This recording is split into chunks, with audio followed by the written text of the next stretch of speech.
직장인 네. 연말정산이 되게 사실은 오. 오늘 그거를 제가 아주 간단하게 이사회 금연기 이사회 씨의 그림 연습. 맞아요. 나랑 생각이 이런 건 확실히 포인트. 기적이다 진짜. 저 진짜 이런 얘기 진짜. 또 안녕하세요. 네. 아이고 안녕하세요.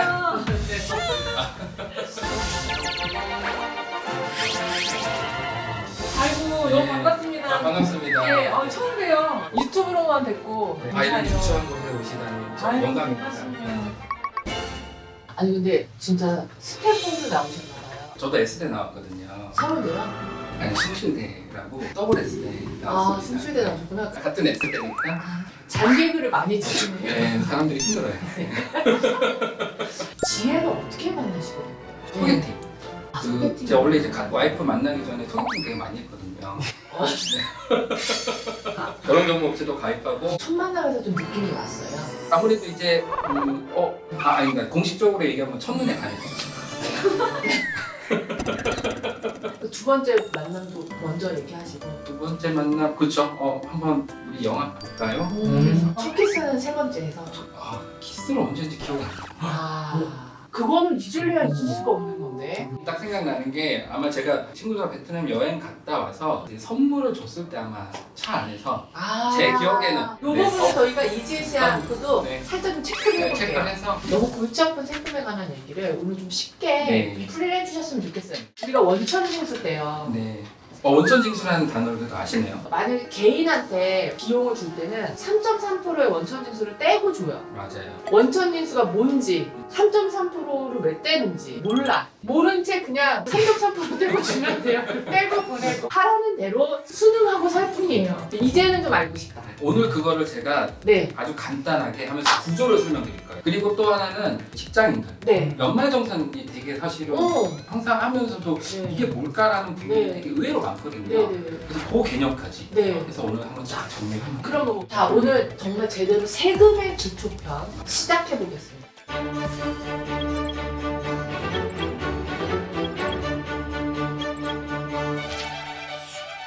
그래서 가장 기본적으로 이해하기 쉬운 게 은행 관련된 얘기를 좀 해보려고 해요. 제가 여기서 이제 필요한 등장인물은 세 개가 있어요. 은행, 예금자. 자, 예금자가 은행에 예금을 1억을 연간 했다고 칠게요. 1억.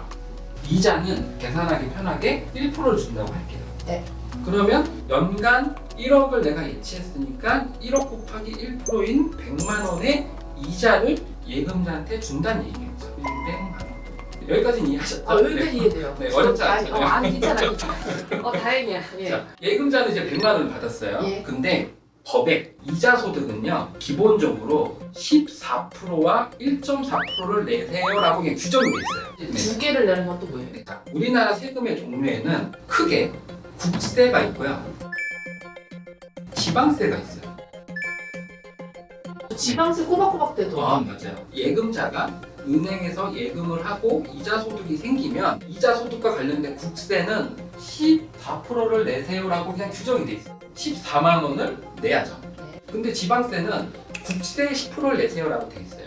또 국세에서 또 10%를 또 지방세로 내야 돼요? 맞아요. 비율로 따지면 1.4%고 금액으로 따지면 1.4만 원이 되죠. 100만 원을 벌면 15만 4천 원을 세금으로 떼네요. 여기까지 이해했을 거예요. 네네. 네. 자, 이제 이 상황은 사실은 컴퓨터가 없는 세상이라고 생각을 해볼게요. 네. 예금자가 이제 뛰어가는 거예요. 어디로? 국세청으로 1억을 예금해서 100만 원 이자 소득이 생겼고요. 세금 이거 내러 왔습니다. 이렇게 원래는 해야 돼요. 네네. 근데 이렇게 하면 아마 국세청이 전국에 예금자가 그래도 한 1,000만 명, 2,000만 명 있을 테니 그럼. 2,000만 명에서 국세청 방문한다고 쳐봐. 바쁘지. 바쁘죠. 국세청 아마 행정마비 될 거고 네. 이거는 사실 되게 비효율적인 일이에요. 네네. 세금 내는 거를 당신 직접 내지 말고요. 은행아 너가 내줘. 네가 그냥 다 돈 띄어가지고 맞아요. 네가 그냥 내 이렇게. 맞아요. 그러니까 사실은 같은 얘기인데 예. 은행은 100만 원 아까 줬잖아요. 예. 그래서 예금자 주머니에 100만 원 꽂게 하는 게 아니고 예. 15만 4천 원, 14만 원하고 1.4만 원을 빼고 그러면은 이게 84만 6천 원만 예금자한테 주는 거야. 그러면은 예금자 입장에서는 100만 원을 받아서 15만 4천 원을 국가에 납부하고 내 주머니에 84만 6천 원이 꼽나? 예. 은행이 그냥 84만 6천 원을 주나? 나는 똑같은 거야. 네. 그럼 예금자는 이제 해결이 됐어요. 네, 이제 이해 완전 됐어요. 됐죠. 네. 네. 그럼 이제 국가랑 은행 이제 남은 거야. 이제 국가가 네. 은행아 15만 4천 원을 갖고 있는데 84만 6천 원을 지급하고 나서 특정한 시기에 이 해당 사실을 신고도 하고 납부도 해줘. 네. 이렇게 하는 거예요. 그러면 국가 입장에서는 일단 돈이 들어왔어요. 15만 4천 원 들어왔고 A의 이자 소득이 100만 원이 생겼구나 하는 것까지 알게 되는 거예요. 네. 이거 자체를 원천징수 제도라고 하는 거예요.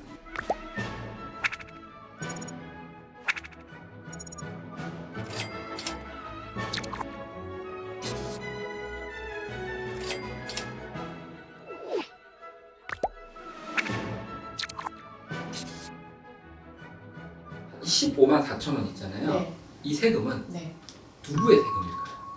예금자가 되는 거죠. 그렇죠. 예금자의 세금이잖아요. 그래서 예금자는 납세자가 되겠죠. 네. 은행을 뭐라고 하냐면 원천징수 의무자. 아, 이 구조예요.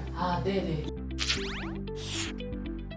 그럼 개인소득세는 크게 종합소득세가 있고 분류소득이라고 분류소득으로 가세하는 게 있고요. 종합소득은 뭐냐면 6가지 소득을 규정하고 있어요. 2, 3의 근원기,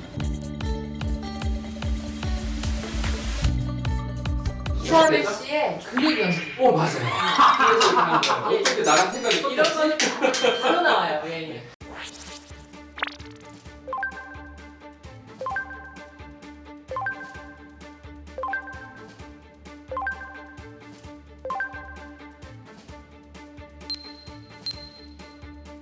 종합소득은 이 6개 소득을 다 더해서 세금을 매긴다고 보시면 될 거예요.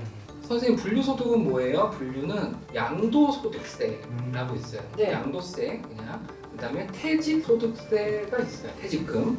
얘는 왜야 얘는 왜 나눠놨냐면 양도세랑 퇴직소득세는 매년 한다기보다는 내가 아파트를 보유하고 있었는데 작년에 팔았어. 그럼 되게 큰 소득을 벌어서 세금을 내기 때문에 그런 소득을 다른 소득하고 합산하게 되면 너무 세금이 많아지는 거예요. 그래서 얘를 조금 따로 세금 체계를 좀 바꾼 거야. 퇴직소득세도 마찬가지. 일생에 거의 한두 번 뭐 이렇게 그렇죠. 내는 세금이니까 네. 그래서 요거 좀 분류한 거예요. 이렇게 쓸게요. 매년 내는 세금, 가끔 내는 세금. 맞습니다. 네.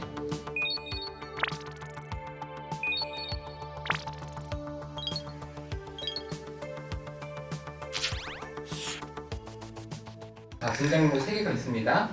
근로자. 아까 은행에선 예금자였지만 회사. 그래서 국가 이렇게 있습니다. 근로자는 회사에 근로를 제공합니다. 일을 해요. 그럼 회사는 급여를 주겠죠? 계산하기 편하게 월 놀라지 마세요. 그냥 1천만 원씩 준다고 할게요. 네. 근로소득은요. 네. 법에 간이 세표라는 표가 있어요.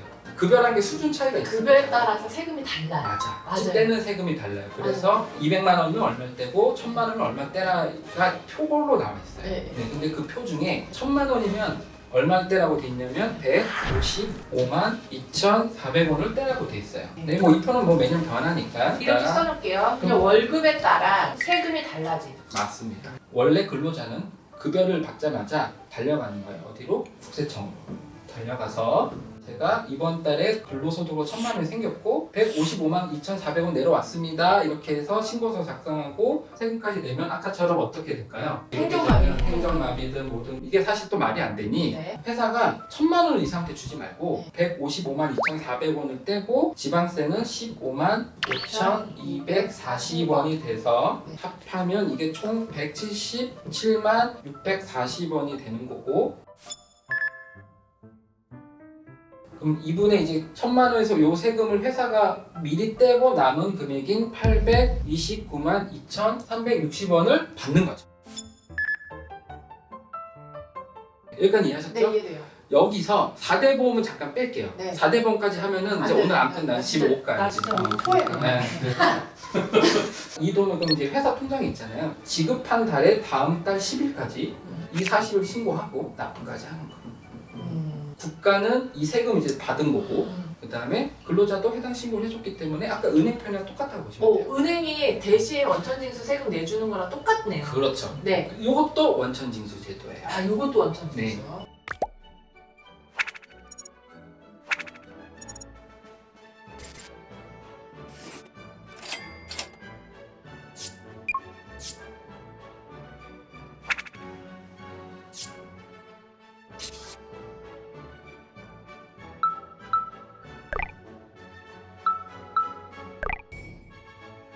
그러니까 결국 원천징수라는 거는 은행은 15.3%를 떼는 거고 네. 회사는 월급에 따라서 세금이 다르니까 맞습니다. 어찌됐건 이 간이세표에 있는 그 세금대로 떼놨다가 떼놨다가 나중에 대신 국가에 내주는 거죠. 맞아요. 예, 그게 원천징수의 제도라고 제도의 핵심 포인트네요. 혁신. 네. 핵심과 혁신이 섞인 거예요.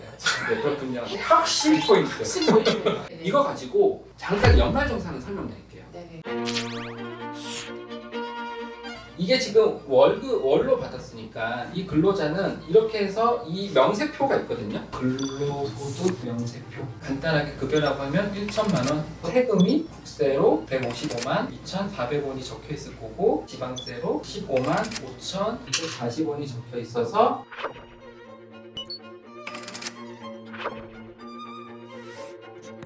남은 금액, 그 금액을 그냥 어려운 용어로 차인 지급액이라고 써 있을 거예요. 아마. 당신이 가져가는 금액은 829만 2,360원으로 이렇게 적혀 있을 거예요. 네. 물론 여기 지금 4대본 다 뺀 거예요. 네네. 그럼 이거를 1년 동안 일하면 12장 받겠죠? 2022년도에 이분은 총 급여, 그러니까 1억 2천만 원이에요. 네. 맞죠? 이걸 가지고 이제 연말정산을 해보는 거예요. 이런 서류 저런 서류를 내서 계산을 해봤더니 이거는 어떻게 해서 이렇게 나왔냐 생각하지 말고 1700-673-704를 내라고 연말정산팀에서 딱 알려줬어요. 근데 우리가 원천징수라는 걸 하잖아요. 매월 떼간 게 있어. 매달 월급에서 원천징수 미리 냈잖아요. 맞아요. 그게 바로 1800-628-800을 미리 냈어요. 미리 원천징수.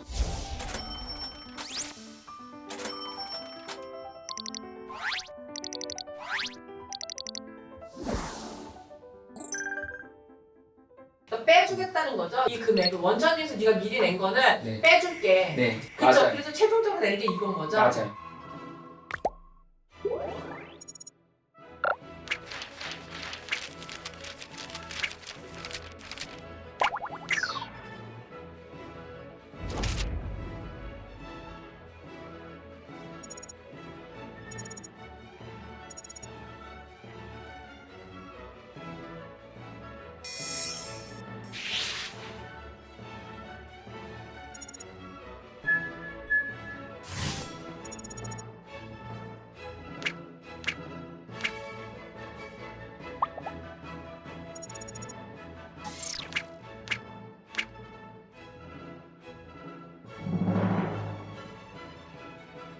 오. 이 사람이 월 1,000만 원씩 받을 수는 있지만 1,000만 원 받다가 중간에 뭐 7월 달에 다른 데 이직해서 1,200만 원 받을 수 있잖아요. 네네.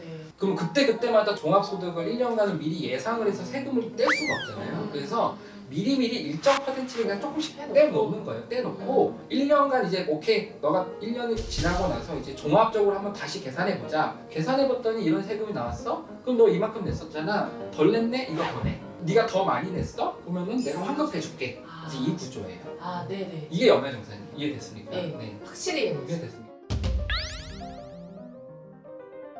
그래서 A라는 교수님이 있어요. 예. 교수님이 어떤 학교에 소속돼 있잖아요. 예. 소속돼 있어서 강의를 하세요. 예. 그러면 그거는 근로를 제공하니까 근로소득이에요.